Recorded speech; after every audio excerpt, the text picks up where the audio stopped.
Hey, everybody. What a Oh no. Oh no, no, no, God, no, what a bad no. way to start. All right, go with these headphones. Hi, everybody. What a nice special Sunday night edition of Over It. But Michelle and I wanted to try something new. We want, first of all, we're hoping we're streaming on Substack. I'm not so sure if we are yet. Yeah. Oh no, it's live. It's Oh, good. live. Oh, It's good. working. Oh, good. Yeah. Hi, Substack people. Yeah. Um, Hello, Substack people. and so what we are, what we wanted to talk about is not necessarily politics on a Sunday night because we have politics on Wednesday afternoons and Saturday mornings. And it's kind of a Sunday night in the summer. What we wanted to do is talk a little bit about cultural stuff because I know that culture has everything to do with politics and it all overlaps. But I have been texting Michelle nonstop about something that I have been trying to avoid like the plague, but much like the Kardashians, I don't care if you want nothing to do with them. It hits you in the face. This is Oh terrible. no. Oof, good God. I don't know what's going on with Is my it mic. your microphone? Like what's going the I'm not sure what feedback? that is. I think it's the feedback. Um, Okay. but what Michelle, like, I resent the fact that I know the names of all the Kardashians, all of their children, all of their Yeah. boyfriends. I'm going to take this Oh, out because I don't even know what to do. yeah. Can you still hear me? I can hear you. All right, so I'm gonna just take this out because this is awful. Okay. Um, Yeah. yeah, of all the Kardashians, of all of their stuff, and I feel like I don't want to know about them. I don't care about them. They're not Well, relevant what to my what life. year was it that Keeping Up with the Kardashians started? I Like, don't was it even like know. 2007? And like that was a Ryan Yeah, Seacrest. It was a Ryan Seacrest thing. They started their reality TV show on E Entertainment, yep. and it was their claim to fame. I mean, Kim Kardashian had become sort of famous Kardashians early 2000s. Yeah, Aaron was Yeah, exactly. um she had become somewhat famous, I guess you could use the word famous, more infamous for her sex tape scandal. But also, her dad was one of the attorneys for For O.J. OJ. Simpson, Yeah. right? So they had proximity to one of the biggest crime stories of the 1990s. Yes, they are famous for a sex tape. That is true. That's true. Yeah, and Caitlyn Jenner was then not Caitlyn Jenner. And so there was all this like, they tried to make it seem quaint, and these people are quaint. And but lo and behold, without much time at all, they kind of became their own thing. Thing. And yeah, their own brand of beauty, their own brand of beauty standards. And they all became insanely wealthy, like billionaires, multi-billionaires. And So yeah, the thing that bothers me is like I have no interest in them. I wish them all the best. I'm not really sure how they make their money other than through endorsements, but Godspeed. If that's how you want to make your money, yeah. like I'm there for you and great. I don't want to know about your baby daddies and about your plastic surgery and about your weirdo fashions. Like, it's just not my cup of Yeah. tea. It is a lot of other people's, and that's great. But the part that I can't believe is that we are here again because the new Kardashian model, Mm. who I think Mhm. has based her entire life on the Kardashians, is Lauren Sanchez. And Oh, yeah, yeah. somehow this Bezos wedding, which offends me in 27 different ways. Oh, let us count the ways of how it offends me. Um, is back like being shoved in my face. And I know. It's I actually, everywhere. I actually had a friend who was in Venice this past week. Mm. And I texted her and I was like, "Were you just in the midst of all this craziness?" And she said, there are a lot of signs on poles in Venice basically saying like, "Get out of here, Bezos." Yeah, yeah, I did. I saw that there was a lot of pushback from the community, because Venice is a place that, is it's not a rich place. It's not a terribly wealthy, part of the world, but more importantly, it is a place that has felt the impacts of climate change more than a lot of other places. The city itself is sinking. Yeah. Um, and then, these billionaires are thrust upon this town, and all of the vendors and all of the extravagance. kind of all, I'm like, I would be pissed too. They're all hypocrites too. I can't. Like the I, whole I guest think list. Leonardo DiCaprio's there. Like he's a big environmentalist. Like you're in Venice contributing Yeah, to this I bullshit. Like, come on. first let me just put this up. This is the $461 billion wedding, how riches of the Lauren Sanchez and Jeff Bezos's guest list tot up to more than the GDP of South Africa, Bangladesh, or Denmark, which is insane. And here's a picture of Leonardo DiCaprio getting on this boat, covering his face, and he's a longtime friend of Jeff Bezos. But again, like it's like, how do you expect any of us to take any of you seriously?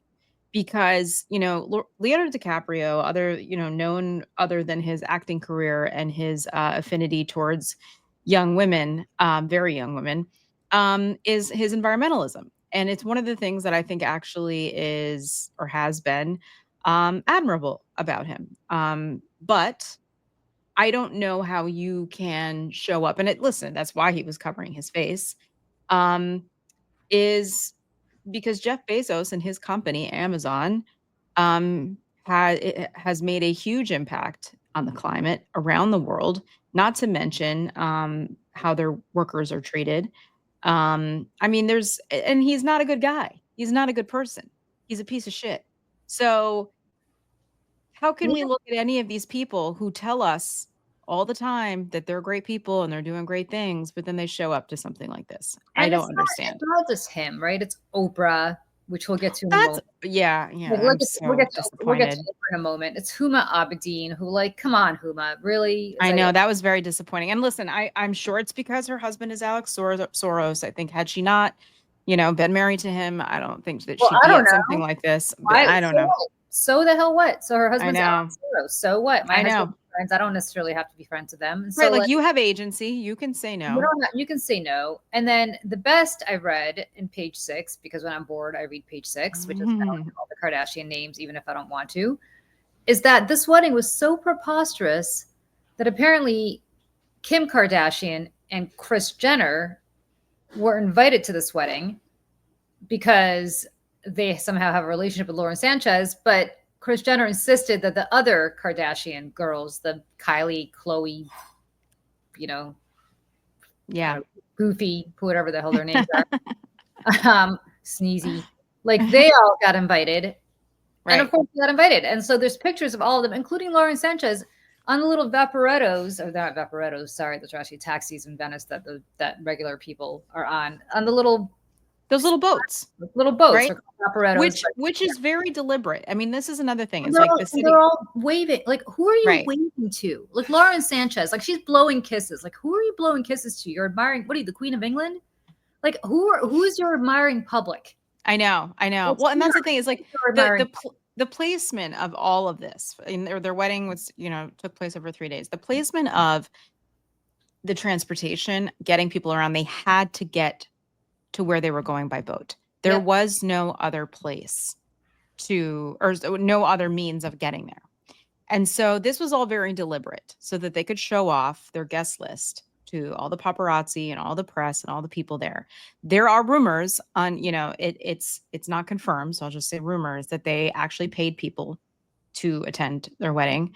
Um, there are rumors that Lady Gaga and Elton John performed, or maybe just Lady Gaga. Again, unconfirmed, but these are things I'm reading. And again, like Lady Gaga is someone that I look to as someone who does the right thing and says the right things and cares about people. So again, like I don't understand how she could attend something like this. And I Well, say the same again, thing for probably. Eva Yeah. Eva Longoria, right? Is like one of her besties. This Lauren Sanchez. Eva Longoria, ugh, I can't speak. Eva Longoria, an advocate for the immigrant community. She is Mexican American, is best friends or very, very close with Lauren Sanchez, and was at the bachelorette party. She got a ton of backlash about it. So there has not been any pictures of her anywhere at this wedding. And I mean, I think they were just sneaking her around and like trying to hide her because but my thing is like, if you have to hide and you feel like shame or you don't want people to see you, I don't understand. Like, just if you're going to be there, be there. You know what I mean? Face the music. or don't. I mean, like Oprah, you know what I mean? Well, like Oprah is a great example. So Yeah, Oprah, listen, I have tremendous respect for what Oprah Winfrey's been able to accomplish for herself, absolutely. for Absolutely. herself. And she's been an icon and she's been around for 40 years. And listen, Oprah pulled herself up by the bootstraps from wherever the hell, Mississippi or wherever, sharecropper cabin she was born in. I mean, she's got an incredible story. But Oprah Winfrey has never apologized for foisting Dr. Oz on us, Yeah, that's real. Dr. Phil on us, who's been driving around with ICE agents arresting random people. Yeah, for fun. And for fun, just to be like, I'm here.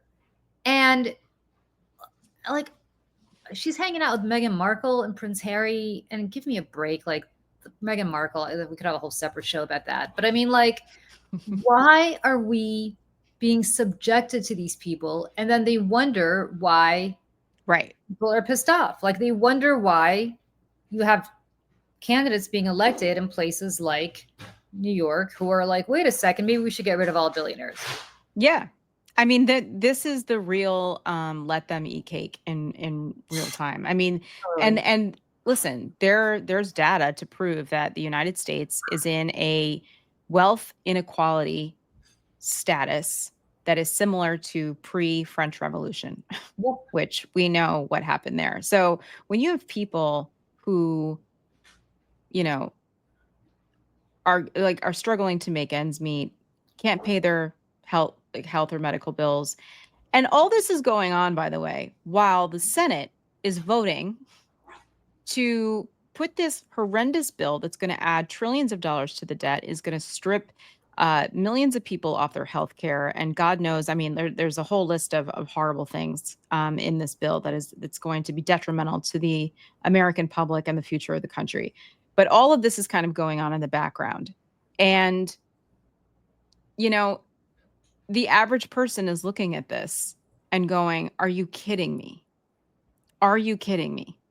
And this is all the stuff that's being celebrated. I mean, look at like inside the White House, Donald Trump and his administration, all of the corruption that's going on with the gifts from Qatar and the meme coin and this, that, and the other. I mean, it's just, I don't know, Julie. Like it's something has to give.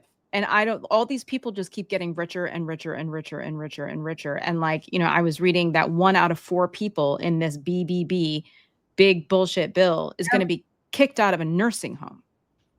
Or 1 out of 4 nursing homes are going to close. And so, you know what I mean? It's but here we are, and like it's being foisted upon us, and like the corporate overlords of like CNN and like all these other, everyone's covering it. And I mean, and Jeff Bezos gave $1 million to Donald Trump for his inaugural fund. They all sat in the front row at the inauguration at the Capitol before senators, members of Congress, people who serve the government. These are the people who sat in the front row. These are the people who have the biggest influence on what happens to us. You know what I mean? Who gave the most money, right? Like, that's all there is to it. They're the ones who gave the most money to Trump and to Trump's super PACs and to Trump's other super PACs and so on and so forth. Mm-hmm. That's why they're there. And Lauren Sanchez was there as a plus. Nobody else's wife was there, but she was there as a plus. Right. And, well, Mark Zuckerberg's wife too, but yeah. Yeah. Was she sitting next to him? Okay. I don't remember. Yeah. But the whole thing to me is just so obscene and so gross. Mm-hmm. And for everybody who's like, well, what would you have done with the money if you had that kind of money? I'll tell you what I would have done. You don't have to ask me. Look at the first Mrs. Bezos. Look at Scott. Right. How much money she's given away. She did not have a prenup. She got, I think, 50% in settled. Because they built that business together, essentially. Yeah. And she has absolutely given it away over and over and over and over again, because of one of my 27 different jobs is I run a nonprofit, and I know who gives money away, because as a nonprofit, it's your business to know who gives money away in the hopes that you will give them. And she does it in ways that you probably don't even know, because she's so unobtrusive about it. There's no huge announcement. It's like Melinda French Gates. started the Pivotal Foundation after her divorce. I think even prior to her divorce, but really is running with the Pivotal Foundation. Hmm.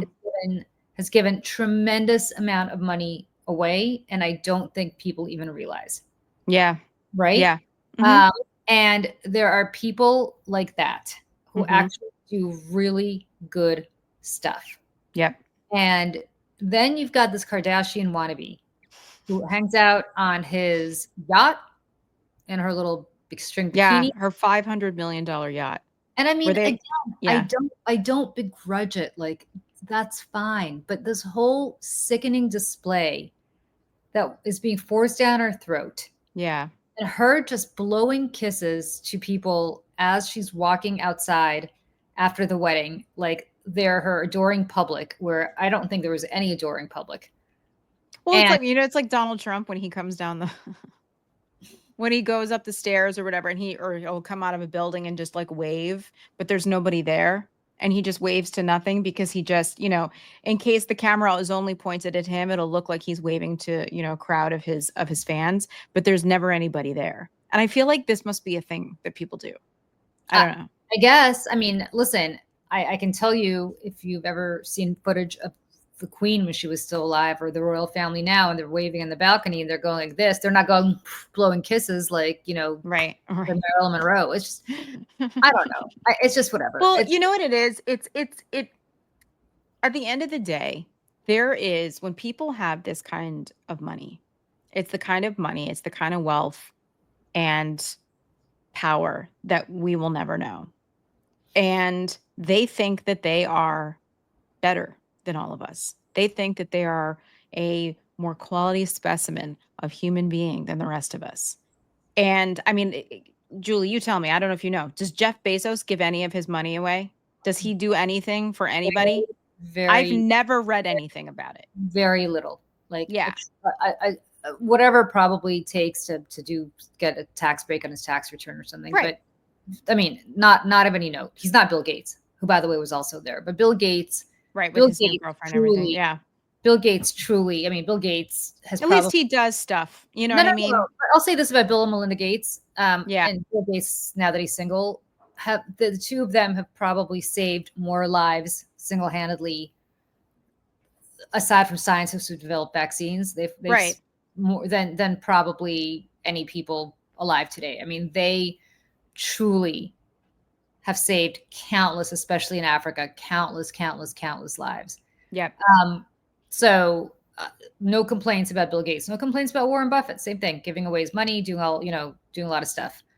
But when it comes to Jeff Bezos, nothing. Hmm. Zuckerberg, nothing. Right. Um, it's pretty, if they do it probably through their Some like C3 or something no, somewhere not that's, no C3 we'd know about. They do it probably, yeah. they probably have a DAF or something they do, but the point is it's just depressing. And Well, I it is got depressing. And these are bad people who have created nothing. I mean, that's the other part of this. Like Jeff Bezos, I mean, Amazon started as like selling books, yep. right? And so put a bunch of bookstores across the country out of business.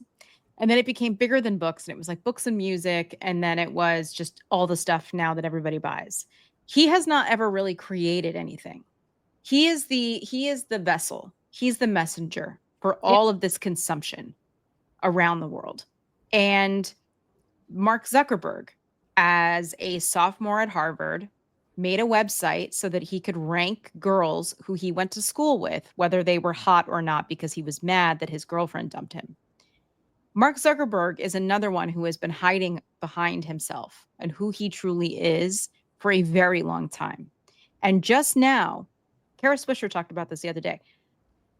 This is who Mark Zuckerberg is. He's a bad guy. He's an asshole. Like he's a real jackass.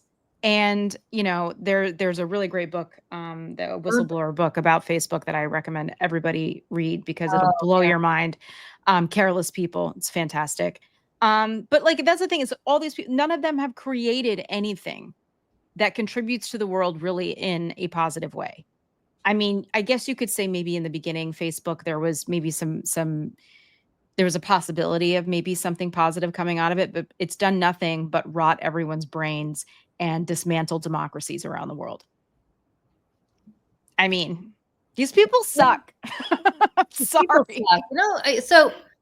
I kind of promised that we have a little preview. So Michelle and I are thinking about doing a show. You guys tell me what you think. Just about not about politics, because we do a lot of political stuff Mhm. all the time.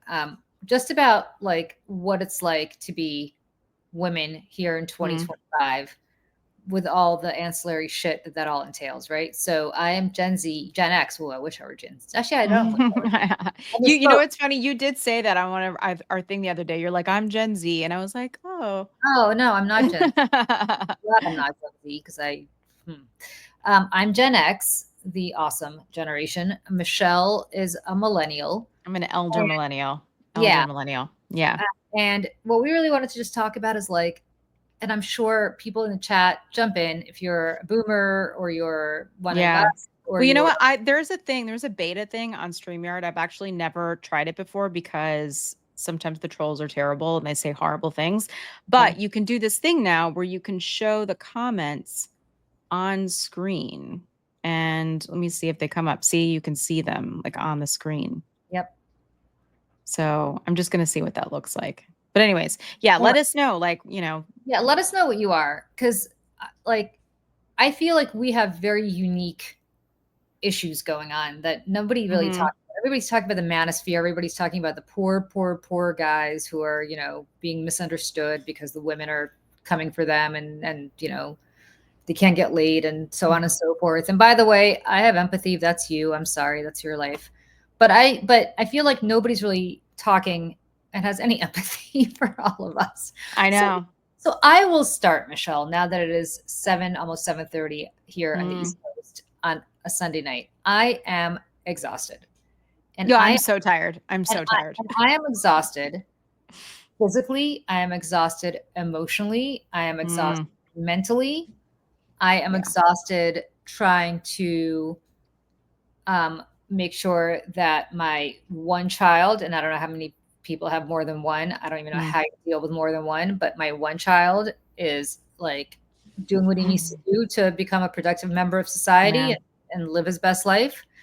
I am really tired of having to work several jobs, one of which is the one that earns me money sometimes, one of which is the love of my life, which is doing all of this, and Mm, Substack, which does not earn me that much money, or one of which is my nonprofit, which is truly my calling in life, mhm. also does not earn me that much money. So the reality is like I have about 27 things I'm juggling from work. Um, Gotta make sure that my son does the right thing 24/7. Probably should be Mhm. not be on top of him the way that I am, but I am. Um, Tired of then having to like figure out what I'm making for dinner so that everybody likes it. And Mm. usually by the time I make dinner, I'm too tired to eat it. So I make it for everybody else because as you can see, I am like Oh. skin and bones just from exhaustion.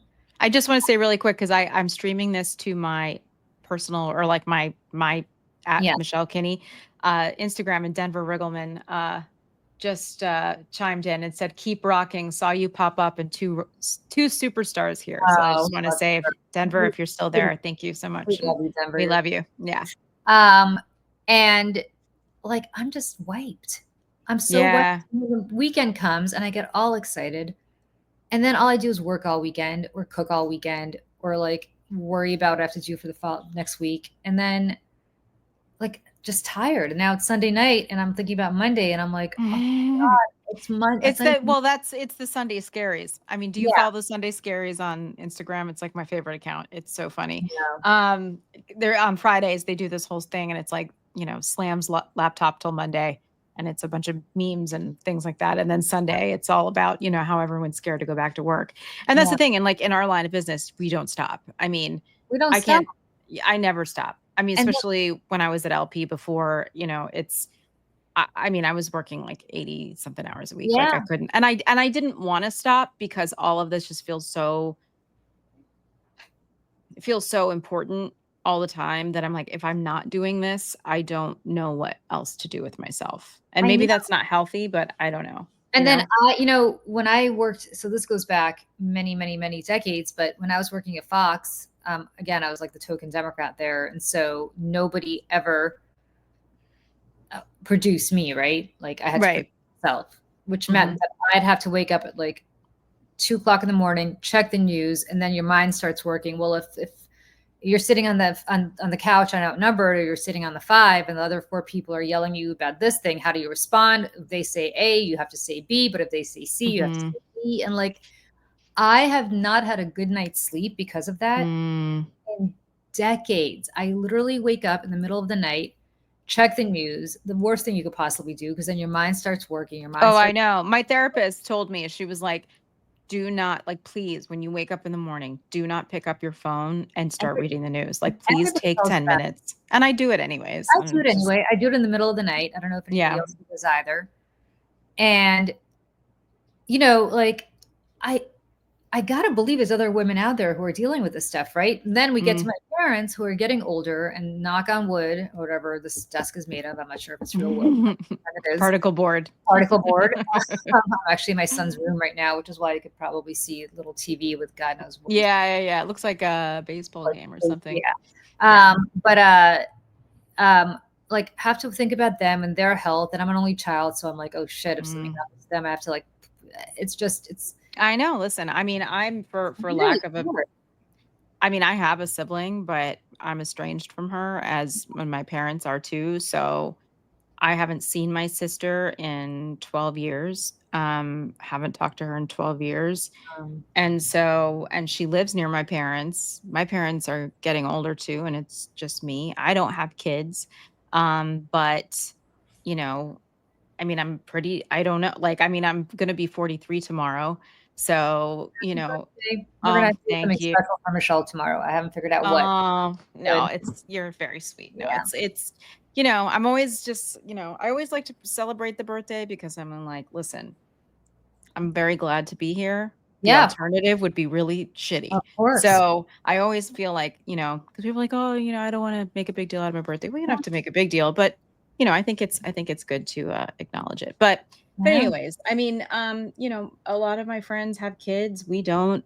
So it's also very hard to be a 40 something year old woman, professional, working in politics and living in New York City. And all my friends are leaving New York, or they're moving to Brooklyn, which you may as well be in Philadelphia, from where It's I live. it's actually hard to Um, get to Philadelphia from where we live. But yeah, Michelle and I don't live too far from each other, but we live in a yeah, part of town that is as Brooklyn unadjacent as possible. yeah. I mean, my one of my best friends had a birthday party last weekend in Right. Prospect Heights, and I was like, oh my god. I was like, Yeah. only for the A-listers will I go to Brooklyn. But it's hard to maintain those relationships, as you get older and everyone breaks off and has kids and you don't. And it's like, what do you have to talk about anymore? It's like you really have to, you know, work on that in a different kind of way and you feel alienated. I mean, we went to the new Davis Center pool. So if anybody knows New York City, if you live here, if you used to live here, if you know the landscape, Central Park on the top part, the north part of Central Park, is called the North Woods. And then there's an area there where there's like a ice rink and a pool. And they just renovated the entire thing with like millions of dollars. It's huge, huge thing. And they just opened the pool on Friday. And so my husband and I were like, let's walk over, let's walk over. So we went over there. The line was wrapped up around the pool, through the part of the North Woods and like up a hill, because the capacity is 1,600 people in this pool. That's how like massive it is. We waited in line for 45 minutes, got halfway through the line, and then there was an announcement that they were going to have to shut down the pool You know, because some kid puked in the pool and they had to sanitize it. And I looked at Joe and I was like, we're leaving. I was like, there's some days that I'm like, oh, kids, man. I was like, you know what? I'm good. I'm good. I'm good. All these kids running around, pooping or puking in the pool. I was uh, like, I can't. I like can't do oh my this. God. But Every, I mean, yeah, I have to go during a weekday or something when all yeah, these you these got you got to come to my house and children. you got to I come to my know, I house. know. You But got to I play. mean, I say all that to say, because like, my friends that all have kids are like doing that as parents. They're not going for themselves really to enjoy themselves like we are. So again, it's just like a totally, different lived experience, like being a person, married without kids. It's like as a woman, especially. And then you're hearing like that from the right wing all the time that, you're useless if you're not you're a miserable woman, you're a miserable cat lady. And I'm like, no, I'm not miserable. I mean, Pretty happy. It's and pretty I good. tell you, like, when did having kids become a requirement? Because I got to be honest, I Mm. have had friends who had kids because they were 30 and they were marrying the guy that they happened to be dating when they were 30 because it was time to get married because Yeah. obviously the clock was ticking. Then they have kids. And my attitude is unless you really, really, really have given thought to having kids, you shouldn't have kids. Like, Yeah. It's don't like just have, there's that like, line in Eat, Pray, Love that at least it's in the movie. And right. Viola Davis says she's like having a baby is like getting a tattoo on your face. You better be Yeah. sure. You better be committed. You know what I mean? And there's so many people who just have kids just for the sake of having kids because you're supposed to check the box. And like, you Mhm. shouldn't have kids. Like, this is my 2 cents. Maybe people disagree. You shouldn't have kids unless you are 1 billion% committed to having kids Mhm. because Mhm. everybody tells you how hard it is. And everybody's like, you'll never get any sleep. You'll never get any rest. You'll never get whatever. Mhm. The reality is, like, they don't even know how right they are. It's Yeah. fucking exhausting. Sorry, Dad, if you are watching. And I Um, just want to say to Patricia here, and if you're single without kids, you're even more what are stigmatized. you That is so absolutely confused true. about? But it's true. Like the It's way true. that people pity. I mean, seriously, I watch some of my single friends go through this. They show up at parties or like weddings and functions like that. And people kind of look at them with pity. But I know that deep down it's envy because I mean, single, unmarried women without children, I mean, statistically are the happiest people in the world. And it's, which Uh, is great in this if day and age, if obviously. I didn't have kids, I would be on a plane every week to a different part of the world. Like literally, like you just think of all the stuff you get to do. You get to travel, you get to not spend money, like you get to spend your money as opposed to saving it for your kids, like all Yeah. of this.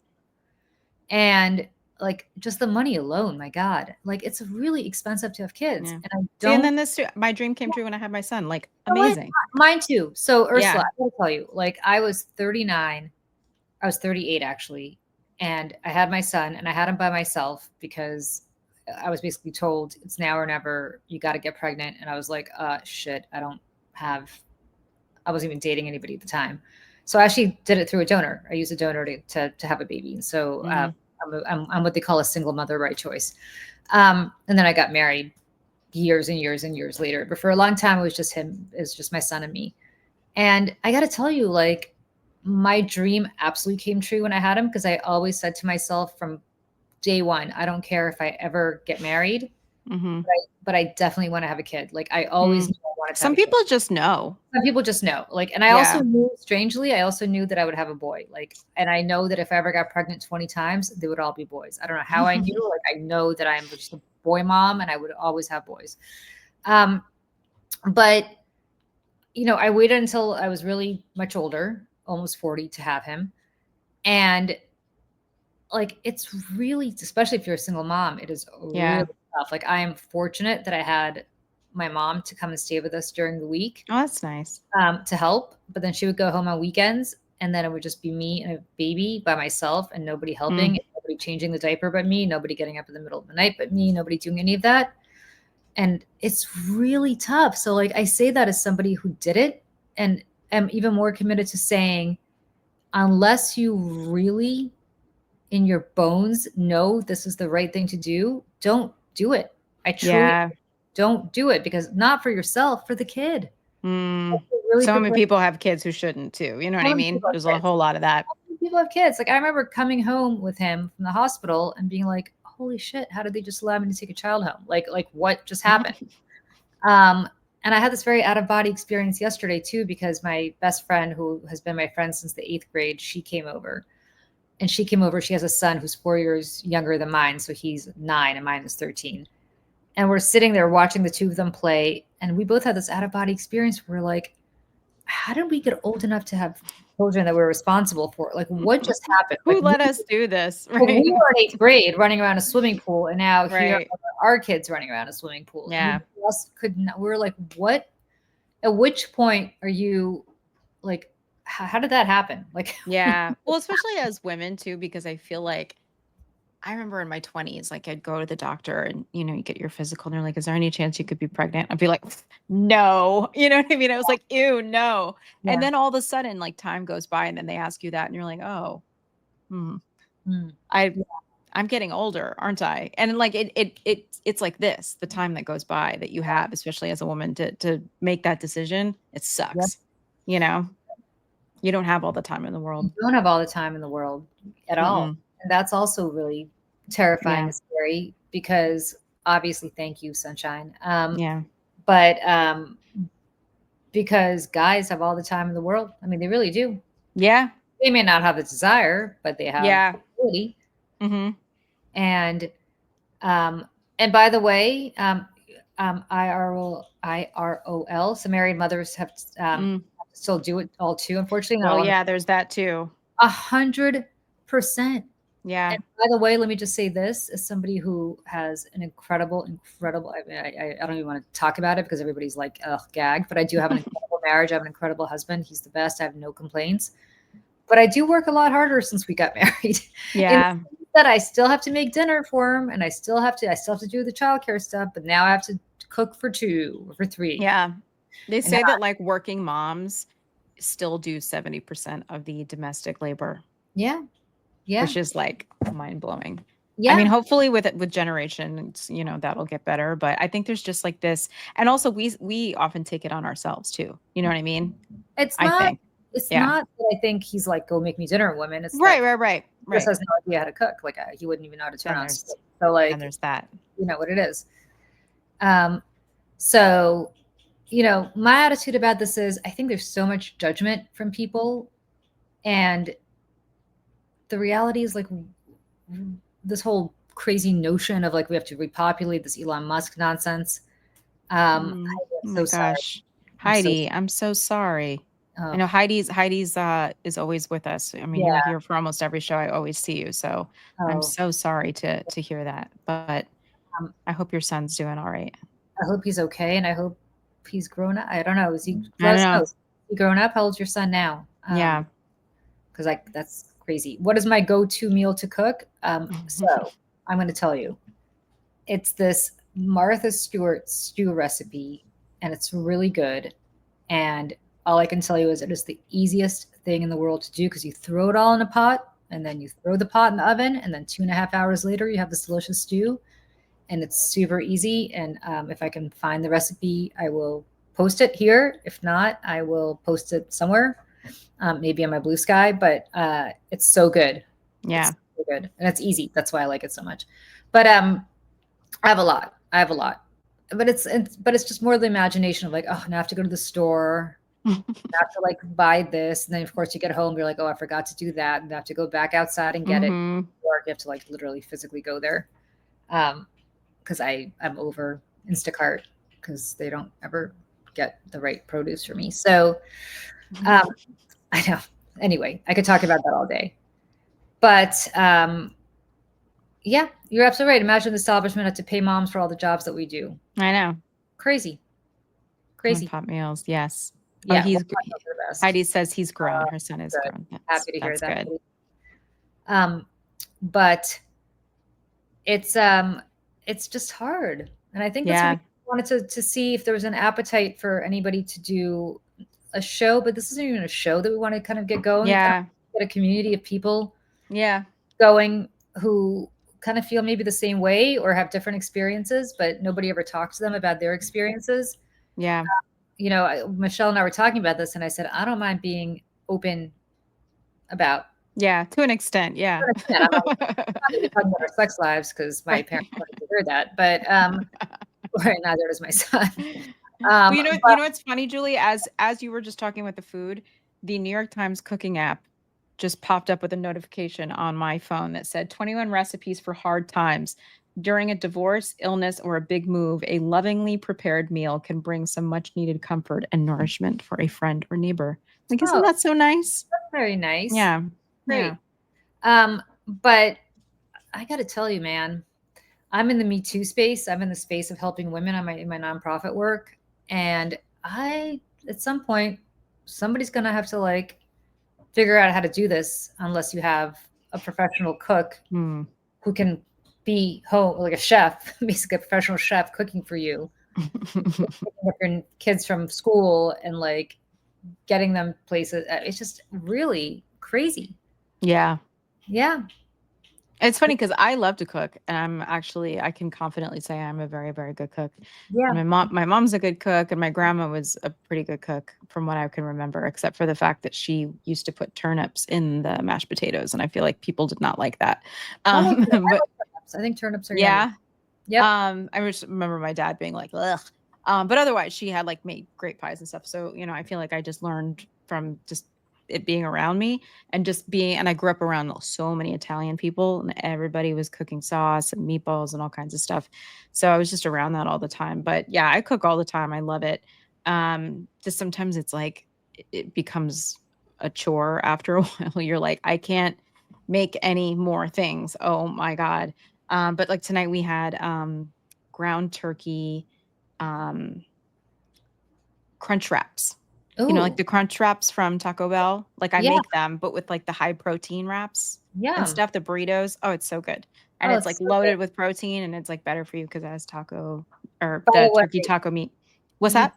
you turned my husband on to lime salt because I ordered it for him, and now he's like all about the burrito. He's all into it. It's so good. It's so good. Guys, if you know lime salt, it's like part of this Wonder like cafeteria chain thing, which I think Bobby Flay is a part of or something like that. There's this Mexican restaurant like takeout thing. It's called Lime Salt. It's so good. I am obsessed with it. Everything is fresh and delicious, and I I have an issue. I have a problem. I actually had to like physically stop myself from ordering it. I was like, no, Michelle, buy groceries and make food at home. It is way cheaper. Stop. I gotta. I can't. I don't remember the last time I cooked. I've been completely negligent in making anything for my family the last few weeks, but I gotta like get back to it. See, But again, this is funny. See how it all comes back to politics, Robert. I know, Tacos have a bad rep right now. 86 I words. know, I know, I know.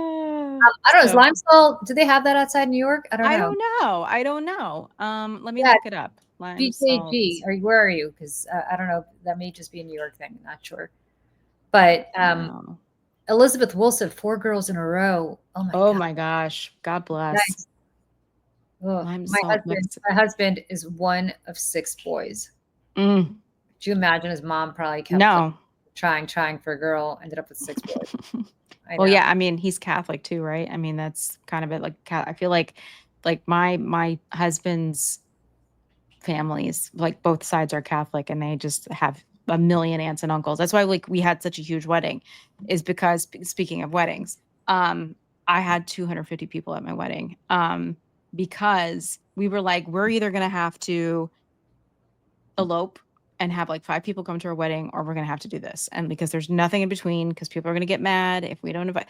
So it was 100 people with just cousins and aunts and uncles. Oh my God. That was it. It was 100 people of that just on Joe's side of the family. I was like, and I have 4 cousins. I have 1 sister who didn't come and my parents. And it's just like, Wow. So and so, yeah, we we did had, we did the opposite. I wanted to just go to City Hall and just sign a piece of paper and be done with it.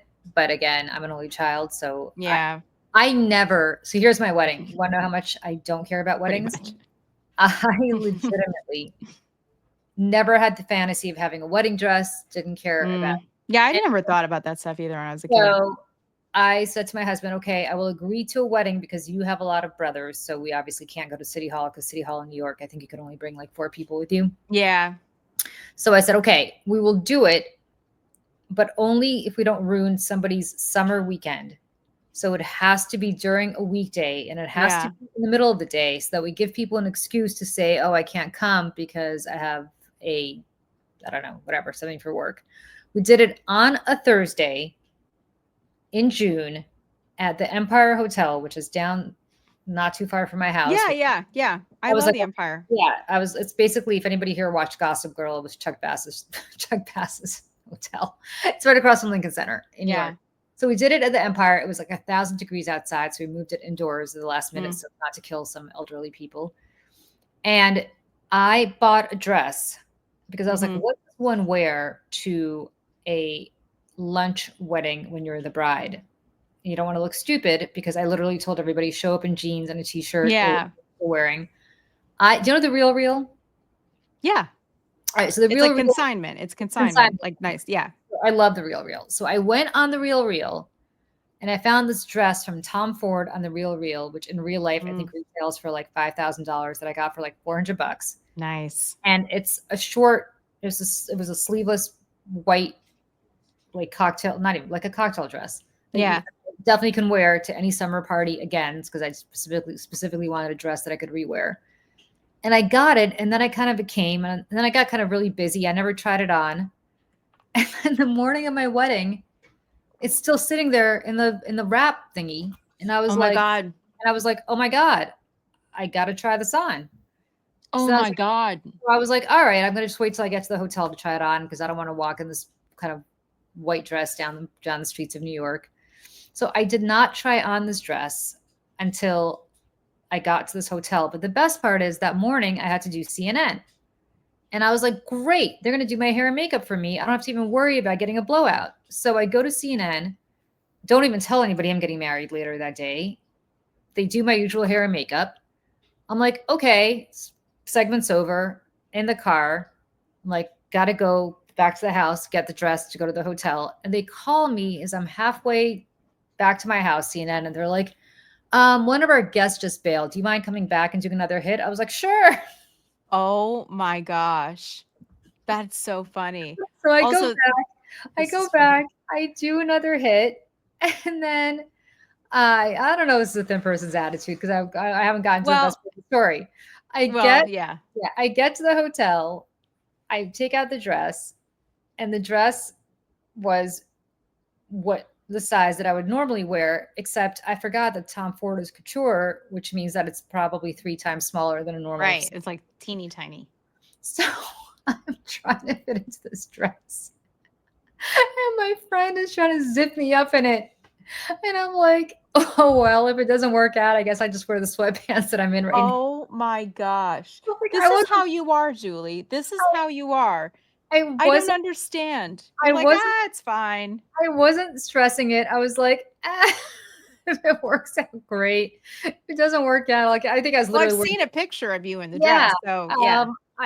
It's a pretty dress. I have it. It's in the closet right across from where I'm sitting right now. I can prop it out. It was fine. I fit it in. I fit into Yeah. it. But it was I like, I wanna say casual observer had said this is a thin girl's attitude. I, in the last year, have lost a lot of weight, like a lot of weight. Um, and so I fully understand this. And like trying to get into anything is the most stressful thing. Shopping is the most stressful thing. Shopping for jeans is the most depressing thing in the entire world. But so I totally understand this. And I'm like, yeah, I'm thinking the same thing. I mean, like I'm much smaller now than I was a year ago, but yeah, I mean, Julie, I well, was like, I would have been stressed out, so stressed out. I would have well, tried it on the very, very first thing. I would say this. Let me just fill out of my mic. I have no idea what it is. So hopefully, can you hear me? Mhm. Okay.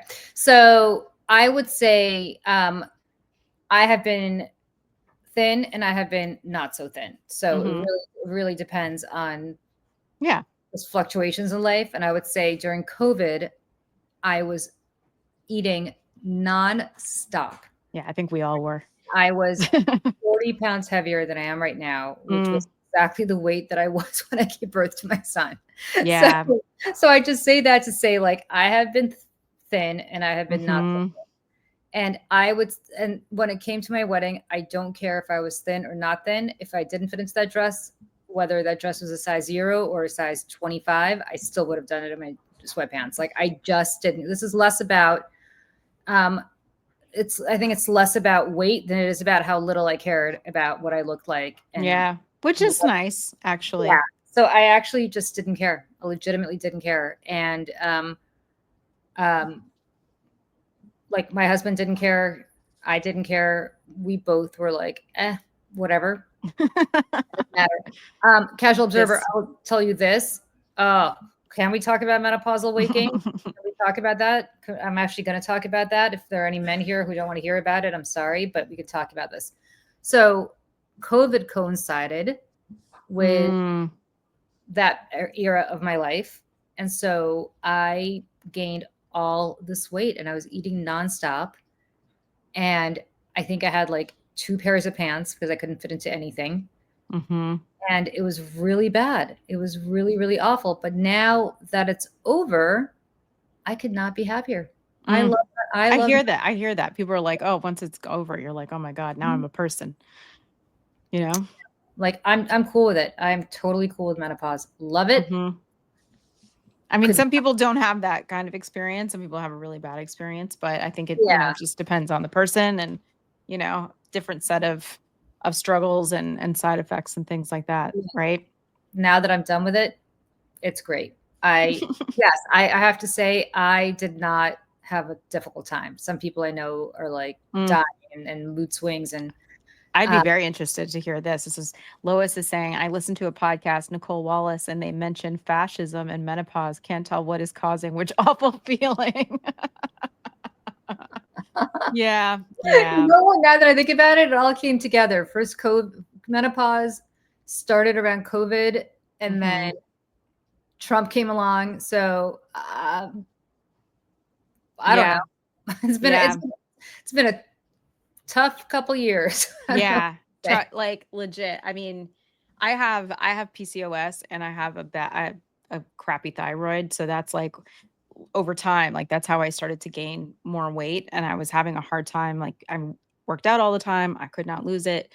Yeah, And then during COVID, I mean, like I wasn't moving. I wasn't leaving. I mean, especially in New York City, you can't yeah, just go outside yeah, and walk around. Like you had to go outside in a mask, stay away from people, try to like be 6 feet from. I mean, it was so stressful that I just like never left my apartment. And yeah, so, I gained even more weight and it was just like, oh my God. But finally I have it under control now. And that's why how I was able to lose all this weight. But like, oh my God, like COVID was terrible. Between that and like the snacking and the wine, the lack of movement, the depression, it was the oh, 2020 election. I mean, like I had just started working at the Lincoln Project in like June of 2020 and I was just, I was all up in it every single day. So it was rough. It was rough.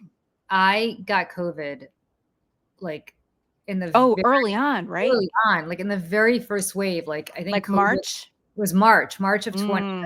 I know exactly where I got it. I got it on the subway. I could almost tell you exactly who coughed on me. But I was riding the subway to work every day and seriously got it. And I was so sick. And I Mm. crawled, practically crawled to City MD, which is a urgent care Mhm. here in New York, which is not like a block from my house. And it took me, I think, 20 minutes to just walk there. Yeah. It was so just tough. When I get there, and the doctor goes, "What are your symptoms?" And I told him what my symptoms were, and he asked how old I was, and I think at the time I was late 40s, whatever it was. It's 47, I think. Mhm. And he said to me, "Are you?"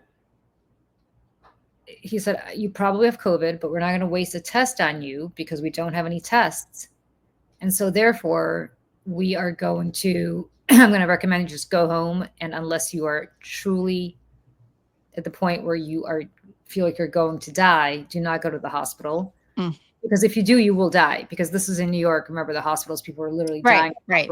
We had the Flatten the curve, flatten the curve. That was the whole curve. thing. Right. So after 2 weeks, I couldn't walk. I couldn't do anything.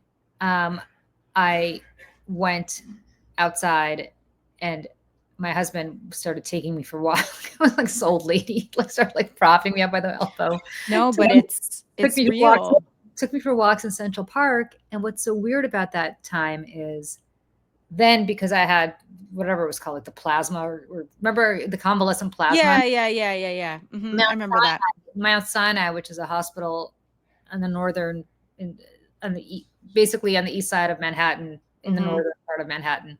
Mm. Um, I know about this. Yeah, yeah, this is where terrible. they were The doing refrigerator trucks. I mean, they were doing the thing.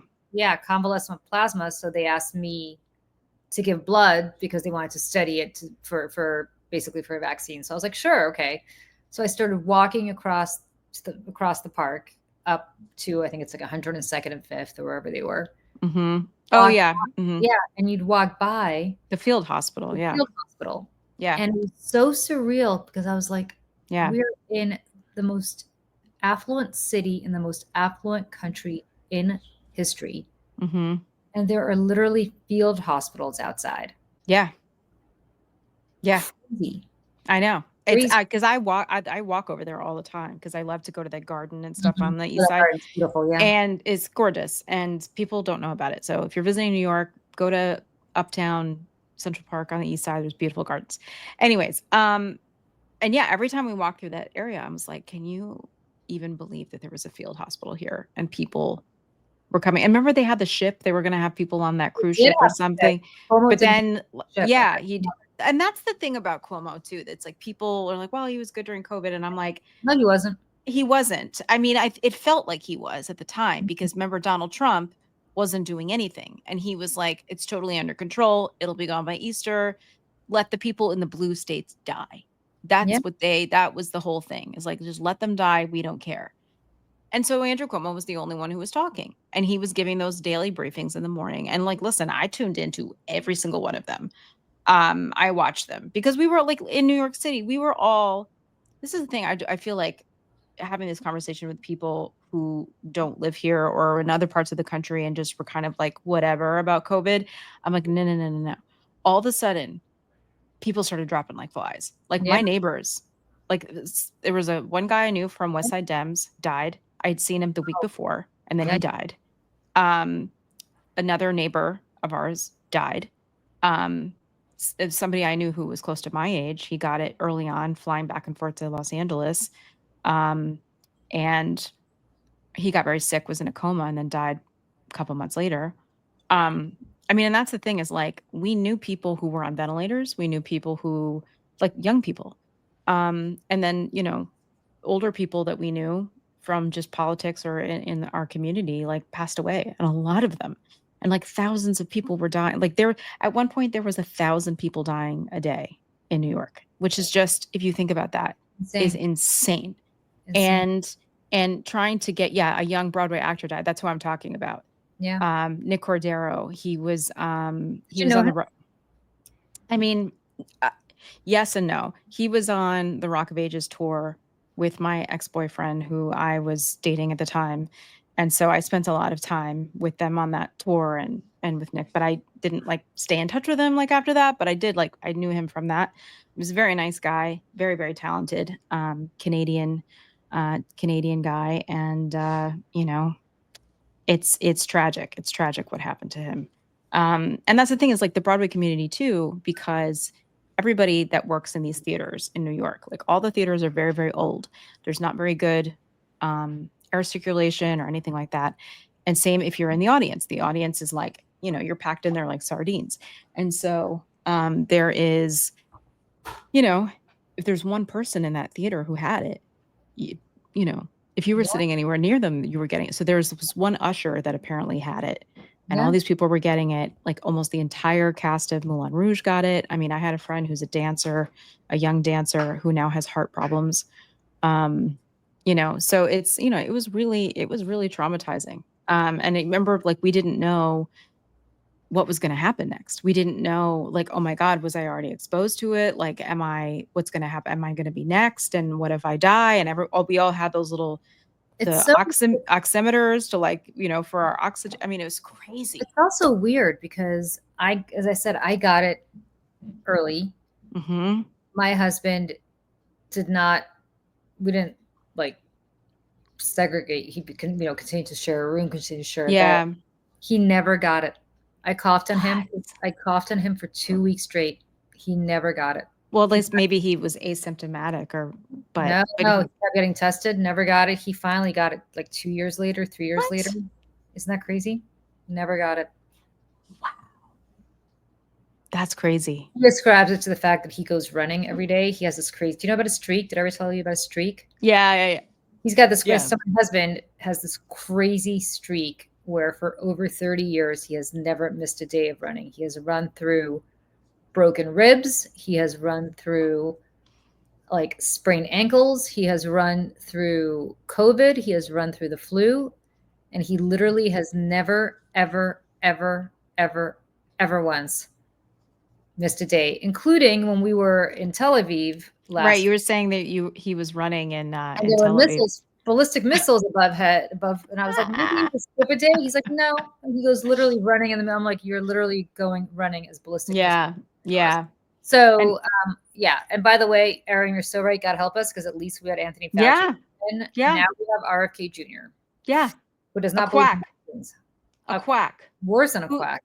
Well, he's a quack that is mentally ill and also corrupt and has vested interest in all of this like natural healing quackery. He makes money off of it. And so there's all listen, the whole thing is insane. I'm God help us. God help us. I know. Yeah, and the band played on. Yes. Yes. Yeah. Mhm. My husband ran with Forrest Gump. Probably. Wait, what? My husband ran with Forrest Gump. Probably. He is Forrest Gump.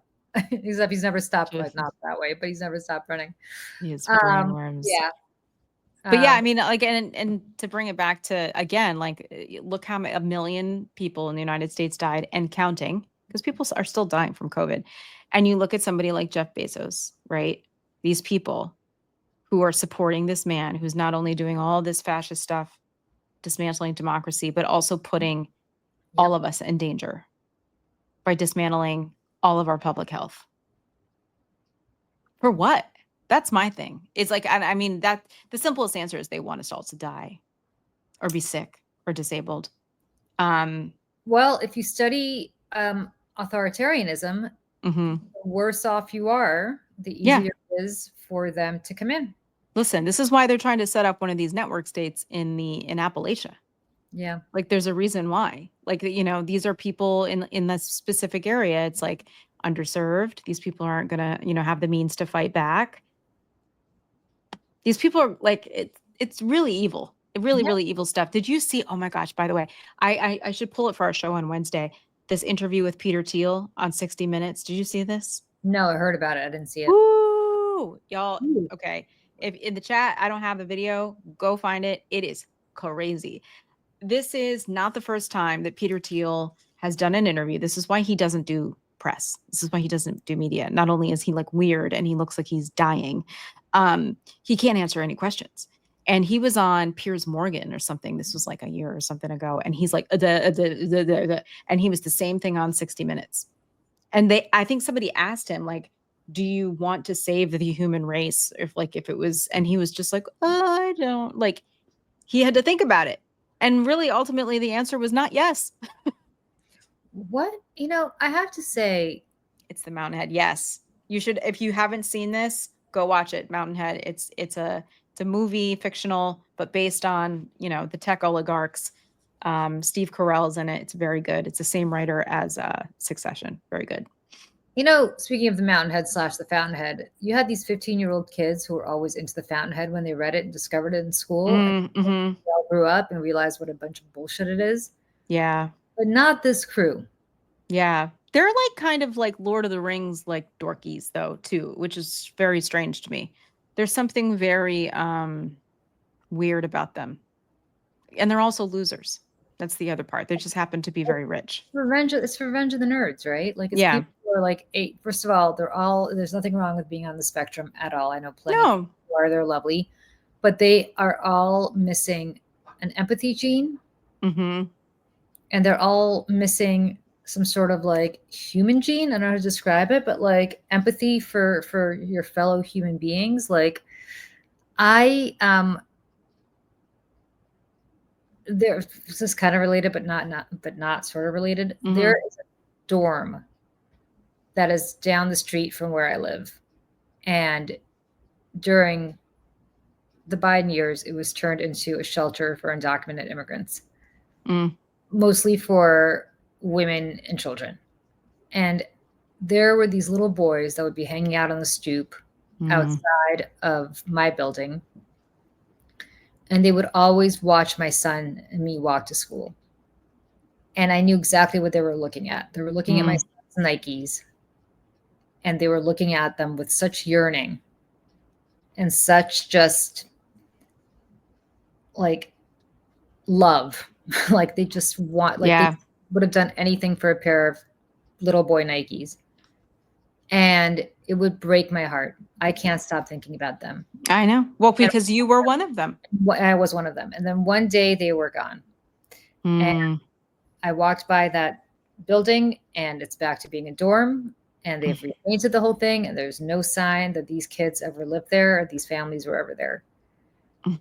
And Michelle, I'm about to cry talking about it. I can't stop thinking about where those kids are today, if they're Mm. separated from their moms, where those moms are, where they're sending them, what is going on with them, because those little boys and girls who are so cute, but I just keep thinking about the boys because they're my son's age. Yeah.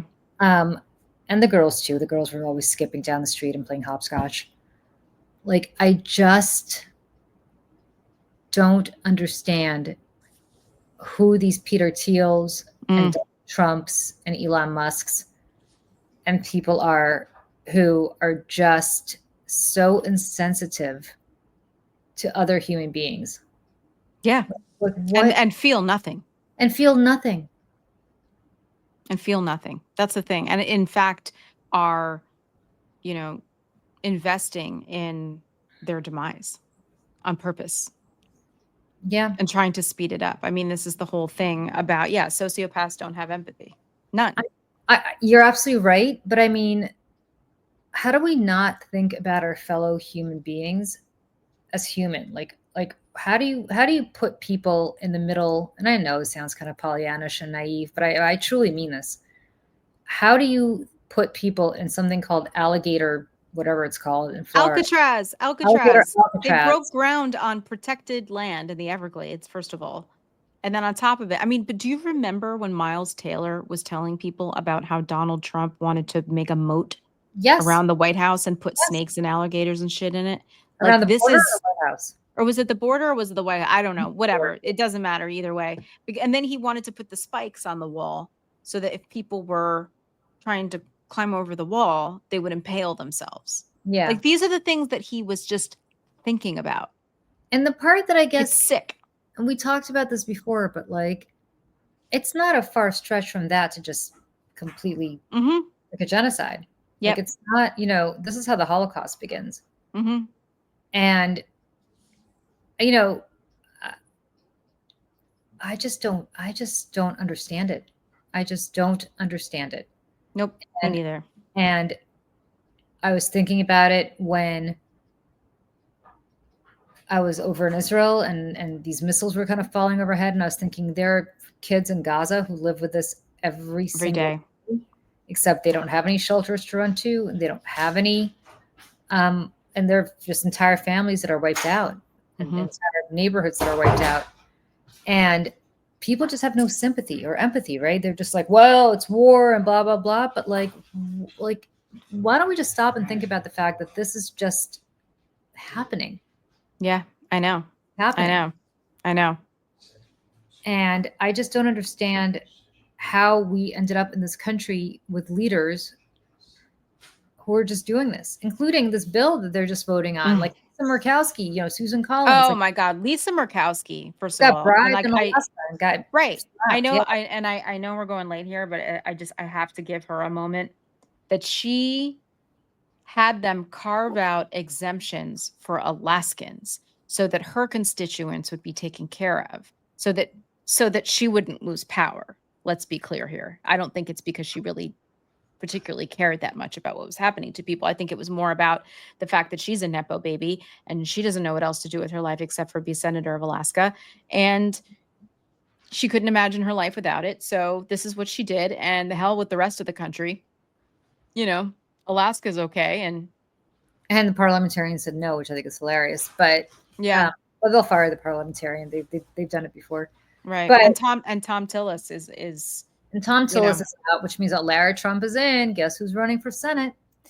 I bet you she's going to do it. But look, yeah, she's ultimately, from North Carolina, right? she is. Yeah, she Ugh. tried. Remember, she tried to run in Florida. Ugh. Um, But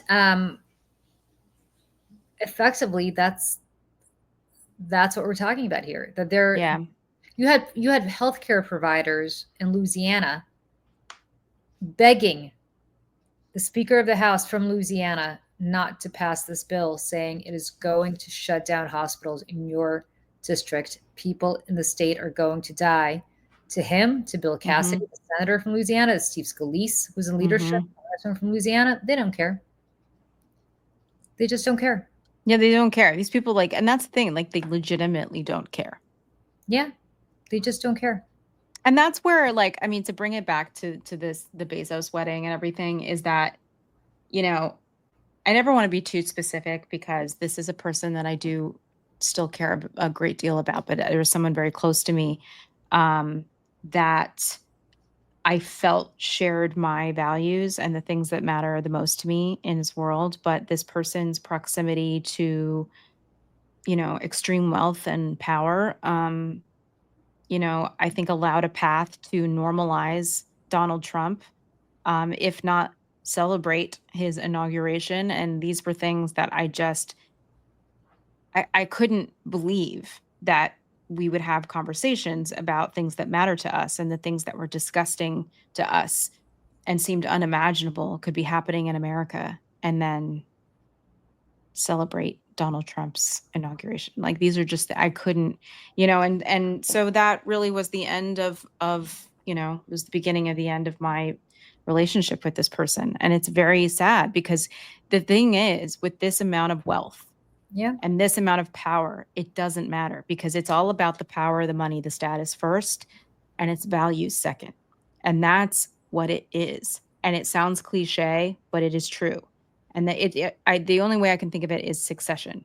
Like if you watch the show Succession, how like Shaban, the sister, was like, the Democrat who did, she was a consultant. She was like what Julie does. This is what she went and worked Yeah. for candidates and things like that. And then her brother was this like crazy right-wing lunatic, but at the end of the day, it didn't matter because it was really just about the family business. It was about wealth. It was power in the world. And that comes before everything else.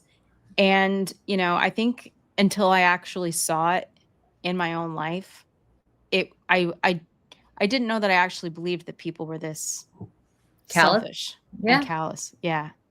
And Yeah. it's like I saw, so there's this creator, her name is, what is her name? Meredith Lynch. She's on TikTok, she's on Instagram, and she has been just dragging people for their proximity to Jeff Bezos and this whole wedding. I mean, it's very funny. But one of them was Jessica Seinfeld. And Oh it yeah, I was, saw Jerry Seinfeld there. What the hell was he doing I there? know, Jerry Seinfeld and Jessica Seinfeld were there. Now, Jessica Seinfeld is walking out. She has an organization, a nonprofit that is to help women and people, but I think women, you know, rise above or come out of poverty. It's about like wealth inequality and things like that. So Meredith went on to this organization's website and saw that they were hiring, and it was like a director for the organization or something like this. And they were going to pay someone $24 an hour to do this job at Jessica Seinfeld's organization that was literally made to help people that are, you know, underserved and to bring them out of poverty. And so this was, I think, was about what, like $40,000 a year or something at the end of the day. Your 401k benefits don't kick in until you've worked there for 24 months. I think it was like abysmal health benefits. And I'm like, then there's Jessica Seinfeld, who's worth millions and millions and millions and millions of dollars, going off to this multi-billion dollars wedding on the other side of the world. And it's just like, it's like the callousness. I'm like, are you kidding me? Are you kidding me? You It's know, crazy. Jerry Seinfeld, how do I put this? Um, is not the nicest guy. No, I've heard this. He's not the nicest guy. Yeah, I've heard this. Um, Larry David's a great guy, Yeah. despite Larry David's whole whatever. You know who's really nice, who I've run into a bunch of times if you watch Curb Your Enthusiasm, is Susie Essman. Mm, Susie's lovely. yeah. But Jerry Seinfeld, not the nicest guy. Although I have a Mhm. crazy Jerry Seinfeld story. Did you watch Seinfeld, right? Yeah. Remember the Bobka episode? Yes. So I am at Lincoln Center. This. No one talks about this. No one talks about this. But You keep know going. what? Forget my Bobka story. Let's talk about that for a second. Yes, he dated, what's her Yeah. name? What He was her name? dated a high school student when he was in his 40s. They were pictured together. There was paparazzi photos of them. Like, this was a known thing. She transferred from GW to UCLA Oh, to I be didn't know with that. him. Oh, God. Oh, yeah. Shoshana Lowenstein. Mm. They met in the park, I think. Yeah. Big time. Shoshana Lowenstein. And Jessica Seinfeld, who was Jessica Sklar, went Mhm. VVM, excuse me, with one of my friends. She's the same age as I am. And interesting girl. But she was also married. Not that, whatever, I'm not going to judge, but she was, Yeah. but she met Jerry at the Reebok Club down the street Right. working out. So, like, he's Which is not, across the street from ABC, right? Yeah. which is across the street from ABC. Yeah. It's now an Equinox. Yeah. But anyway, I was walking. I was I was at this bakery called, what is it called? You've walked by it a million times, Michelle. I forgot what it's called. But anyway, I was at this bakery and they sell this babka, Mhm. which I never bought. But I was like, this babka looks really good. I'm going to buy this babka. And I buy this chocolate babka because it's the only kind of babka they have. I know the cinnamon babka is the better one, according to Seinfeld. But I buy this chocolate babka. And I'm laughing to myself because every time I think about babka, I think about the Seinfeld. babka. The babka. Right. And I'm walking past PJ Clark's. The one at Lincoln Center. The one at Lincoln Center. Yeah. To pick my I go to that one all the time. Zabar's. With this babka under my arm. Yeah. And who is sitting outside? PJ Clark's at an outside table, but Jerry Seinfeld. Get out. As I'm cracking up to myself about the babka from Seinfeld, I see Jerry Seinfeld. That's funny. And I caught his eye. He caught my eye. We kind of checked each other out, not in a sketchy way, just kind of in a whatever way. Who are you? Right. He was like, do I know you? And I was like, I'm carrying a babka. Do I say something? I chose not to say anything. But yes, so my babka story with Jerry Seinfeld was hilarious because Well, he was a West Sider for a long time. He still is. Oh, he is? I don't know. He lives here. So he lives the Beresford. Yeah. He still is. But I'm not giving away the secret of where Jerry Seinfeld lives. Everybody knows where Jerry Seinfeld lives. I know. It's like, right. I mean, right down the street from Zabar's, very close to where he fictionally lives. Right. Where like the H&H Bagels used to be right there in 80th and Broadway. And I walk by the diner almost, I don't know, every day. Well, you're right by it. Yeah, you're not. Yeah, Tom's. Yeah. So it's right. I mean, which is like, again, it's fine. It's like an okay diner. People are like always taking their picture out in front and like going in. I'm like, well, the inside looks nothing like the actual inside of the. It like looks kind of like it, but I mean, it's fine. It's a fine diner. They always have matzo ball soup, which I always appreciate. So, because it's hard to find. Yeah. Jerry Seinfeld drinks like Dragon. You said you'd like to have a beer with Jerry Seinfeld. Is he a drinker? I don't know. I know he's very close to George Stephanopoulos and his wife, who was Schmoopy on Seinfeld. I don't know if people know that. That's George Stephanopoulos. Remember, you're Schmoopy. You're Schmoopy. That's George Stephanopoulos' wife. Yeah. She was in Office Space too. Oh, she was? Okay. Well, anyway, now we're going down. I could do a whole separate show, and I could do a Seinfeld watch episode. I could do Curb Your Enthusiasm. Curb Your Enthusiasm is so good. It's better than Seinfeld. I actually have not watched the whole thing through. I've watched some of it. I know. But my husband is obsessed with Seinfeld, and he and his best friend just like text each other like Seinfeld quotes and stuff. It's anytime it's on, we watch it. What's the one that we love? It's the one where they go to visit Jerry's parents. In Florida? In Florida. The Boca Vista Phase 2? It's the one where like they're fighting with the other people and the other houses. With Jack Kloppus, with the upside down astronaut. Yes, with the pen. And so, because my in-laws live in like a 55 and above like community like that. Right. And then there's all kind of drama going on all the time. And people are mad at this person and this thing. And so we always would tell them about this episode and we're like, oh, it's just like the pen. It's just like, and then we showed it to them and they were like kind of offended. Like they were not laughing nearly as much as we were. have the Costanza relationship. If you want to know what it was like growing up in my parents' house, Mm-hmm. it was like growing up with Mr. and Mrs. Costanza. Except they're a little better looking, but a lot better looking, but and young. Yeah. What's Elaine's back hurt from the sleeper Let's sofa. back her. Yes, Yeah. yes. And then there was like no air There's no air conditioning or conditioning. She's like, something. Mrs. I will Sonnenfeld, say, I please. saw the low talker, the high talker. You remember the high talker? He used to live in my old building. I used The to hot see him all talker? the time. Yeah, Oh, really? I saw him all the time. The high talker. Um, Funny. but yeah, So anyways, I mean, we could do a whole episode of just like famous people we've seen and all the Yeah. places. We should. That'd be actually pretty funny. That's a very emotional episode for you, Jerry's dad got yes. But remember Get that out of Boca Raton. no. He just got out of Del Boca Vista, and then remember he moved to Del Boca Vista Phase 2. Yeah, phase two. Right. Remember he did this. He did the Nixon like Yes, because when my father-in-law was running for like the HOA board or something like that, we were like phase 2. Again, they did not laugh at this episode as much as we did. You know what, Michael McAndrews? My son is a huge fan of The Office. I've only watched the British Office, which is amazing. I've never watched the real Office. That's right. He was stealing because Jerry bought him a Cadillac. That's for the rest of it. Wait, you've seen the British Office, right? British Office is the best. I love the British Office. Right, it's the best. Yeah, it's the best. So good. And the other show that he did, Ricky Gervais, is also really good. Yeah. You can't go wrong. What's the show that he did? Extras. Did you ever watch Extras? So season 1's not so good. Season 2, so good. And he used to do the with Carl Pilkington and the other guy. Do you remember there was like the three of them, and it was like a podcast, but there was like a cartoon to it. Do you remember this? No. I'll have to send it to you. It's very funny. Ricky Gervais?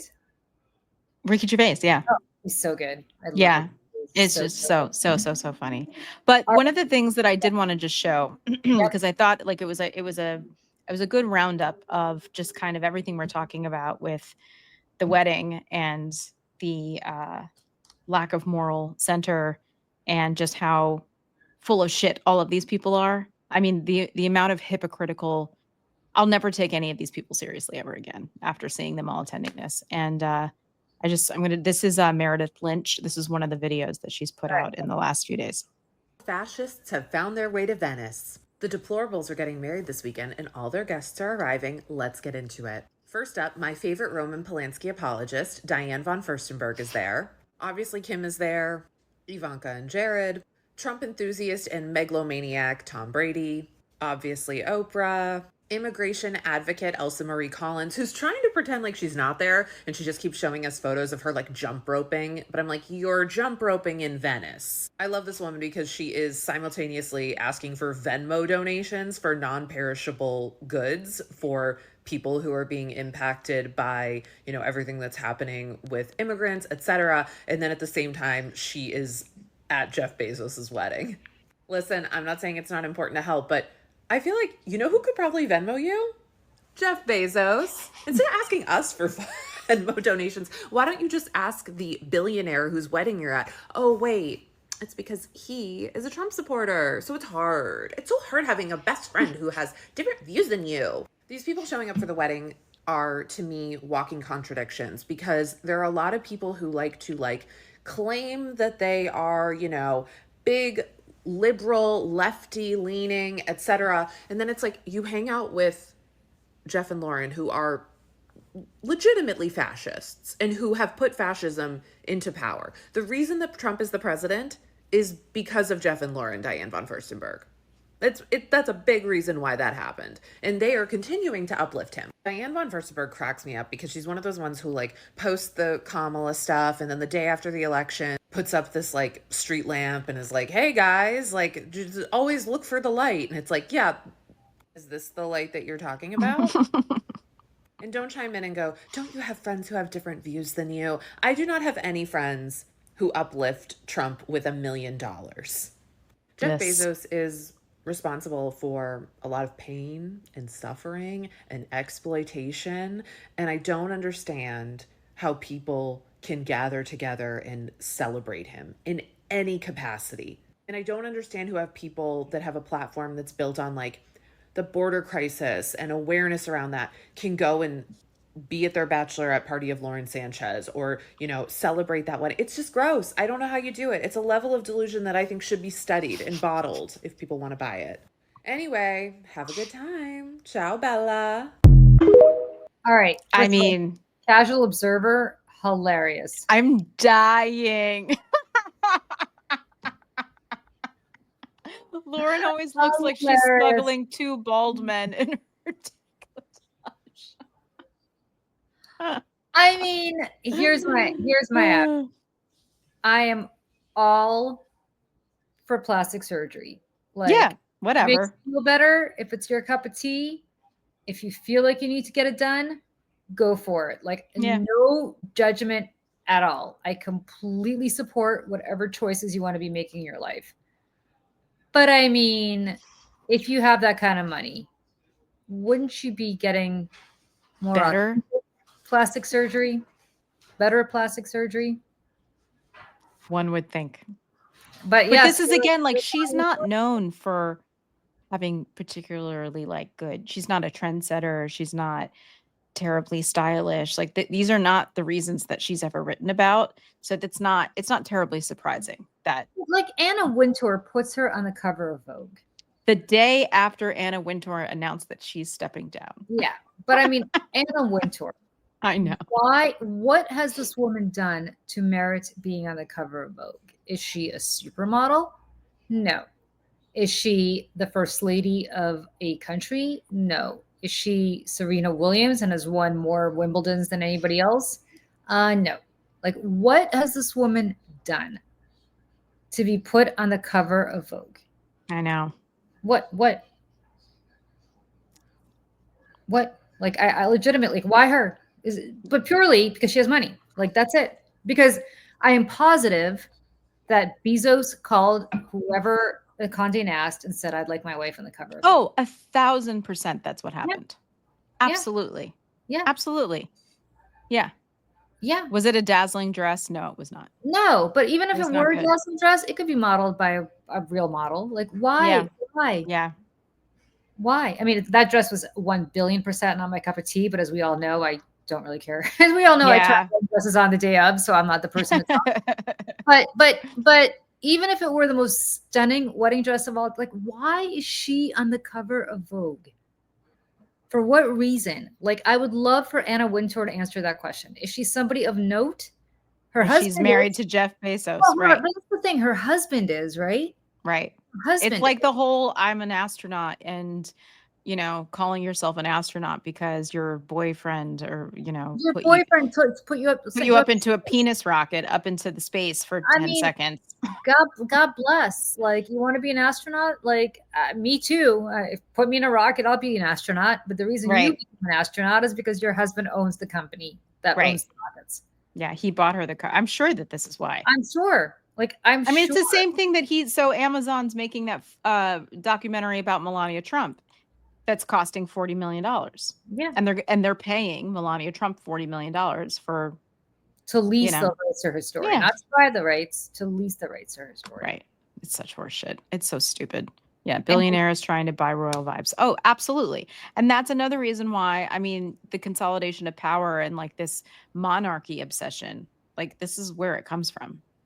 But let's think about what you're teaching little girls. And I don't want to get on this diatribe when we really do have to go. But like, I gotta say, it used to be that you would teach little girls to, like, I don't know, run for president, or go be an astronaut because you, like Sally Ride, right? You go to NASA and you become an astronaut. Why are we now teaching little girls to go marry a billionaire? I know. I mean, I would no more teach, like, this is the same thing as being like, you can marry a prince. You could be like Kate Middleton or what's her name? Meghan Markle. You can marry, like, would you ever raise your daughter to be like, you can marry a prince and therefore you're important? Of course not. Of course not. No. Why are we telling little girls that they could be like Lauren Sanchez and be on the cover of Vogue? And they keep trying to make her into something. Keep saying, well, she's a pilot. Okay, great. She's a pilot. Fantastic. She took X number of, like, of flying lessons. Great. Right. And then she was a broadcaster. But she was on some. She was a. Listen. Like My thing is, like, if you want to be something, go be something. If you want to do something, go do something. Yeah. Like, don't make it up. Like, do you know what I'm saying? Like, don't buy it like a costume. You know what I mean? It feels like everyone's like costuming or cosplaying, actually doing things and being something and contributing to the world. And these people just want to. It's like Donald Trump, right? He doesn't want to earn, a Nobel Peace Prize. He just wants to like cheat and do something stupid so that someone will nominate him. He doesn't want to serve his country. He just wants some, poor disabled veteran to give their Purple Heart to him. And he's like, I've always wanted one of these. But like, that's how these people are. They're terrible.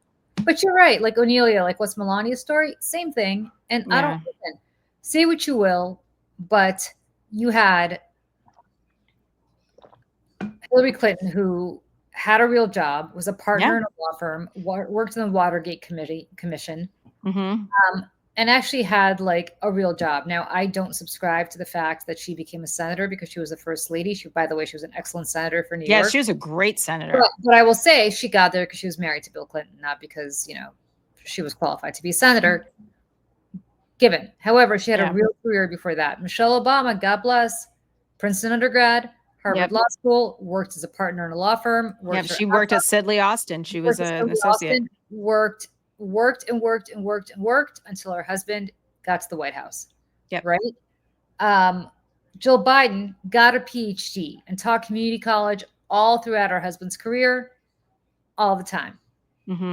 Melania, if you live in New York and you hang out downtown, there are a billion Eastern European models who are here. And they're here for one reason and one. They're not pretty enough to be on the cover of anything. They're not pretty enough to open up a runway show. They're tall and they're pretty. And let me tell you, as the one short girl from the former Soviet bloc, they're all like 10 feet tall. I've always said, I don't know what happened because the rest of them are all like 10 feet tall. So being a tall, skinny girl from Eastern Europe is not really a big deal. Right. And she's fine. But like, she's not there because the Einstein visa. I don't know. She must have had and I don't know who her sponsor was, but I guarantee you it wasn't because she was contributing anything to society. So do you know about this exchange that happened between Jasmine Crockett and the guy from the Cato Institute in Congress the other day? Did you see this? Yes, it was great. I have it. We should watch it. We should watch it. I want to defend Melania real quick. Not everybody could marry Donald Trump. And wait, that's not the right one. Hold on. Let me remove this. Hold on. I have it. Hold on. Because it's just too good. We all have to watch it. Is this it? Yeah, let's put this. The First Lady, a model. And when I say model, I'm not talking about Tyra Banks, Cindy Crawford, or Naomi Campbell level, applied for and was given an EB1 visa. And what that stands for is an Einstein visa. Now, y'all that don't know, let me tell you how you receive an Einstein visa. You're supposed to have some sort of significant achievement, like being awarded a Nobel Peace Prize or a Pulitzer, being an Olympic medalist, or having other sustained extraordinary abilities and success in sciences, arts, education, business, or athletics. Last time I checked, the First Lady had none of those accolades under her belt. It doesn't take an Einstein to see that the math ain't mathin'. Yeah, and this is what the guy from the Cato Institute said. So I think she deserves credit. Hold on. But I also want to defend Melania real quick. Not everybody could marry Donald Trump, and I think that's quite an achievement. So I think she deserves credit for that. Nobody up here could have done it. You sure right. I couldn't do it. But anyway, in fact. But I also. Oh, God bless. God bless. She's so good, Jasmine Crockett. I love her. Such a crime. Democratic leadership doesn't want to. Oh, it's just listen. That's a whole nother show. It's a whole other show. She's so good. And again, it is not because Melania is a Republican. It is not because she's married to Donald Trump. It is because this woman has done jack shit in her life. Nothing. And everybody's like, she speaks 4 languages. Really? Does she speak Does she I speak mean, English? not saying she doesn't. I'm just saying Does she I'd speak like them? to Does she hear it. speak them the way she speaks English? What? Because me too. I speak 4 languages, but I speak some of them a little better than others. Yeah, you speak 4 languages? I didn't know that. Yeah, I speak some of them. I speak 4 languages. Hmm. I would say I speak 2 languages, and then I speak 2 more.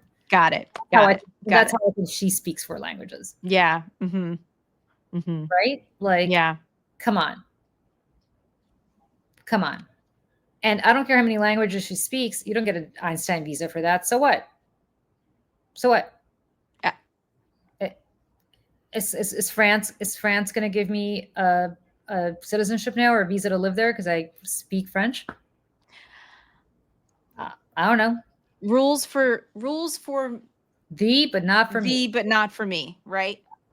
For people who hate immigrants so much, they sure seem to procreate with them and Yeah. have no problem sneaking them through past the border with some, breaking of laws and Well, stretching we could of, do a whole separate show, and we've talked about this before. I do the show with yeah. Opal Latman on Thursdays, which some people I know in this chat watch. But we could have a whole discussion about Ivana Trump and how none of that adds up. None of it adds up. None of it adds up. And that poor woman ended up buried in a golf course. So her husband could get a tax break. Yep. And I was Right. actually, I drive past Bedminster. I drive past that golf course every week because I go out to Pennsylvania and it's right on the way. And it is hard up on an interstate highway. It is a complete and utter shithole. Yeah. And the media market, I will just remind people, the media market in Bedminster is dirt cheap.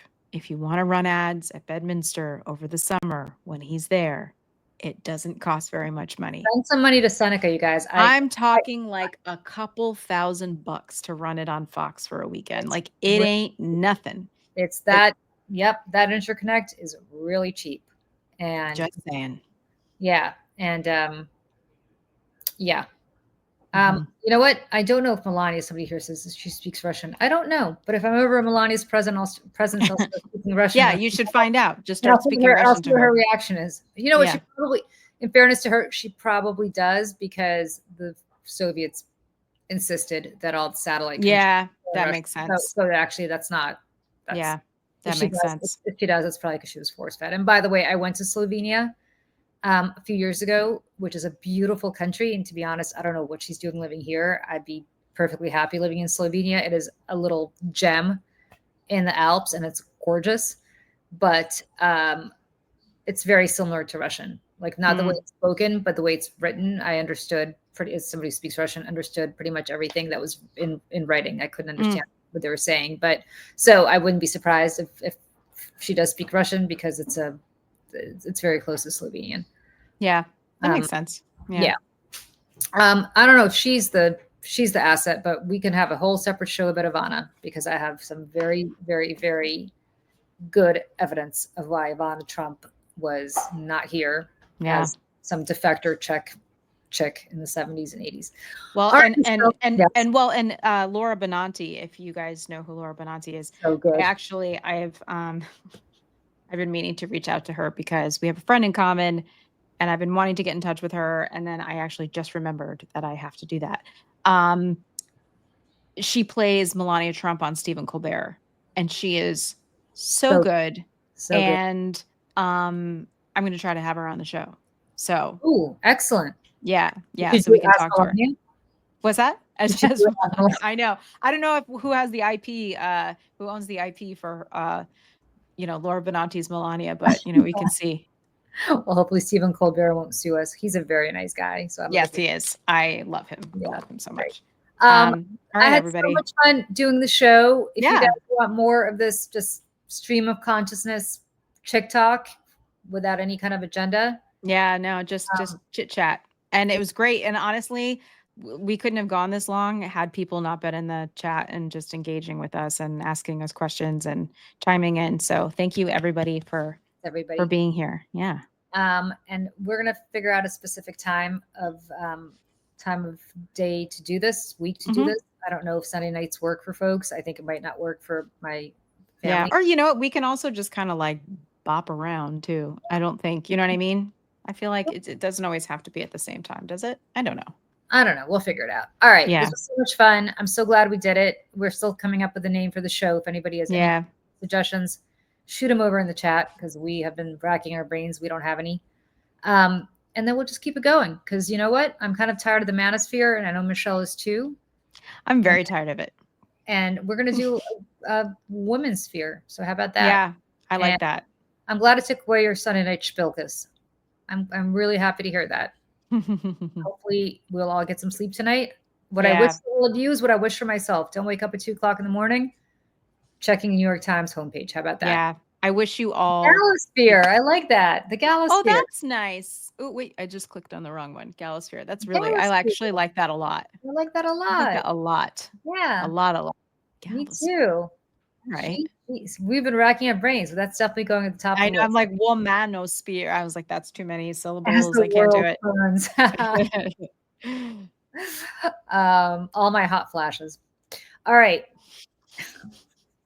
Sounds like wine moms. I actually don't drink that much, but I'm like Godspeed to those who do. I did go out for drinks a couple weeks ago, and I had 4 drinks, which is 4 more than I think I've had. Yeah, I was so hungover for like 2 days. I legitimately, that was like a month ago, 2 months ago. I don't think I've actually had a drop of alcohol since. So yeah, kind of lame. But I love Galasphere. That's awesome. Yeah, I do too. All right. So, all right, everybody. Great to see you. Bye. Bye, everyone.